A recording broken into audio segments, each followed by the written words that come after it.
Você sabe o que é estado de defesa ou estado de sítio? Essa foi uma pergunta que um aluno fez para mim em uma aula e eu tive que fazer um relato bem breve. E é esse relato que eu vou fazer nesse vídeo para você. Tanto o estado de defesa quanto o estado de sítio, eles são chamados pela doutrina como legalidades extraordinárias temporais. E de cara já digo para vocês, tanto um quanto o outro são criados por decreto do chefe do executivo, ou seja, do presidente da República. E é importante fazer uma observação. Durante a vigência desses decretos, a Constituição Federal não pode ser alterada, porque isso daria superpoderes ao presidente na sua execução, né?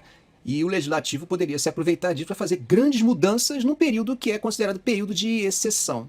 É importante acentuar para vocês que tanto no estado de defesa quanto no estado de sítio, mesmo não podendo fazer alterações na Constituição, o presidente pode suspender direitos fundamentais. Mas quais seriam as condições para a decretação do estado de defesa? Vamos ver? Bom, isso está no artigo 136 da Constituição Federal de 88, e diz assim, ó: para preservar ou prontamente restabelecer em locais restritos e determinados a ordem pública ou a paz social ameaçadas por grave e iminente instabilidade institucional ou atingidas por calamidades de grandes proporções na natureza. Bom, após a decretação do estado de defesa, o Congresso Nacional, em 24 horas, deve se manifestar, e por maioria absoluta acerca desse decreto. Caso ele não concorde, esse decreto é suspenso imediatamente. É interessante observar, imagine que o Congresso esteja naquele período de recesso. Ele deve ser convocado em 5 dias. E ao longo, caso ele aprove, né, ao longo de toda a vigência do estado de defesa, ele deve estar funcionando e acompanhando cada passo.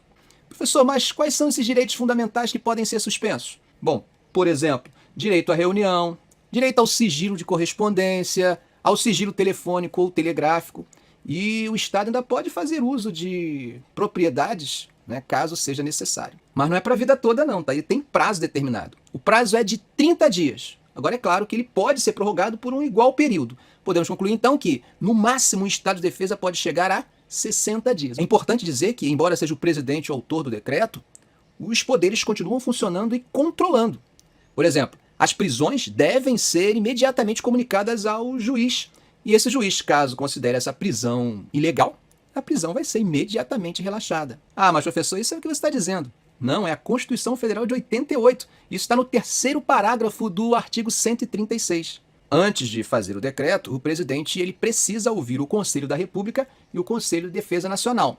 Os dois conselhos são consultivos, então, quer dizer, eles não vinculam o presidente. Caso o conselho diga que é melhor não fazer o decreto, o presidente, caso queira, pode emitir o decreto sem problema nenhum. Mas sabendo que o estado de sítio ele é mais abrangente do que o estado de defesa, eu disse mais duro, quais são as condições que justificam a decretação do estado de sítio? Vamos ver? São 2 pontos principais. O primeiro é comoção grave de repercussão nacional ou ocorrência de fatos que comprovem a ineficácia de medidas tomadas durante o estado de defesa. Isso são questões internas. Bom, mas o ponto 2 já tem questões externas envolvidas.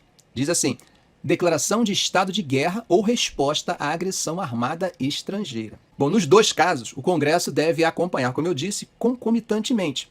Mas não é só isso não. Após cessar o período, né, da vigência, o presidente deverá fazer um relato, uma comunicação ao Congresso de todas as medidas que foram tomadas durante a vigência do decreto. Agora, como o estado de sítio ele é mais grave e mais abrangente, para que o estado de sítio seja decretado, primeiro tem que haver a autorização do Congresso Nacional. Percebam que, no caso do estado de defesa, primeiro o presidente ouve o Conselho e depois decreta. E depois é que o Congresso vai se manifestar, autorizando ou não a permanência desse estado de defesa. No caso de estado de sítio, não. O presidente não pode decretar se não for autorizado pelo Congresso Nacional. Perceba que o objetivo dessas medidas é garantir a defesa do Estado democrático de direito. Então, os 3 poderes eles funcionam harmonicamente para que isso seja possível. Não se pode dar poderes absolutos a um dos poderes e deixar ele interferir a seu bel prazer nos outros. Vejam que o Constituinte originário foi bem perspicaz ao construir esses mecanismos que garantem aquilo que a gente chama de check and balance, né? A harmonia da tripartição dos poderes da República. Espero que esse vídeo tenha sido útil para você. Se você gostou, dê um like, compartilhe em suas redes sociais, faça um comentário, dê um valeu. E se quiser conhecer meus cursos, deixei os links na descrição do vídeo caso tenha interesse. Ok, gente? Um grande abraço!